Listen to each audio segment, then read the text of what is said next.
La présentation d'un injecteur, donc pour avoir les ondes que ça donne au niveau de la masse de l'injecteur, on est sur un accent 2001 1.5. Mes fils ici de mon connecteur ils sont là. Mon contrôle qui est donné par le ECM et où est-ce qu'il y a la probe noire et mon positif, donc le voltage de la batterie et ma probe rouge.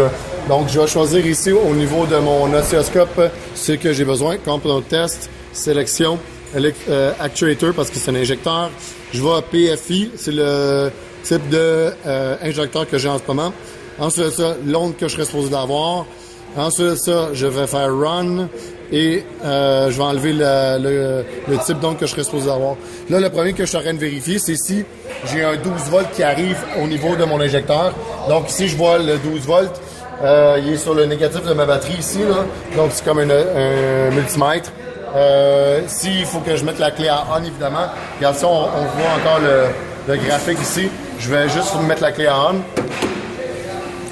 Donc j'ai mis la clé à on. Et après ça, ce que je vais faire, c'est là, donc je peux vérifier si j'ai mon 12 volts. Si je vérifie après ça mon onde, je vais juste me déplacer ici. Donc ça ici, je vais voir mon signal de mon injecteur. Alors, je vais démarrer la voiture.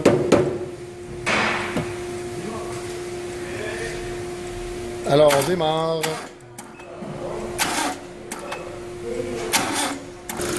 Donc, j'ai démarré la voiture. On voit l'onde ici. Donc, mon 12 volts. Évidemment, là, on ne le voit pas nécessairement. Étant donné, on le voit avec les échelles. Donc, une échelle de 10 volts. Donc, est en haut de la ligne de 10 volts. Mon 0, donc le temps d'injection qui est juste ici. On le voit très très bien, 2.70 millisecondes. Et on voit le pic ici de voltage. Et si on veut le voir plus clairement, on peut bouger le curseur pour voir jusqu'à combien elle va. Donc, elle va jusqu'à 68.5 volts du pic à la fermeture de l'injecteur. Encore là, je peux bouger mon curseur pour centrer plus mon onde de l'injecteur. Ensuite, ça, ce qu'on pourrait faire aussi, c'est juste le mettre sur hold. Comme ça, je pourrais prendre mes mesures. Évidemment, ben là, la mesure du minimum est un peu fausse, étant donné que c'est vraiment 0 volt en tant que tel. Et ça, c'est ce qui complète la vérification de l'injecteur ici. Mais on peut regarder ici, après ça, au niveau des data, le temps d'injection qu'on pourrait avoir. Donc, on va attendre que le scanner ici soit capable de lire. Donc, on voit le temps d'injection qui est en bas, qui se retrouve à peu près la même chose qu'au niveau de l'oscilloscope. Donc, 2.7 millisecondes.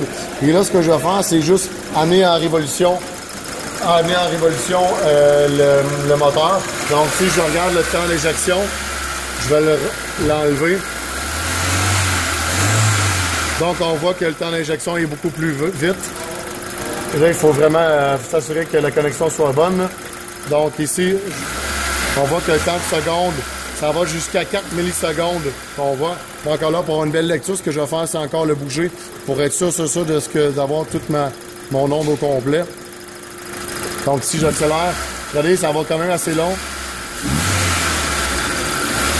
Donc, là, il y a une plus grande demande en essence.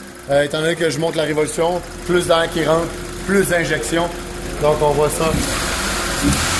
Si je le regarde régulièrement,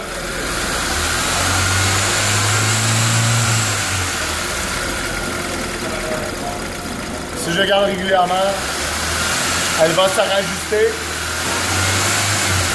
On voit aussi au niveau de l'injection ici, de mes data, encore là, elle va augmenter.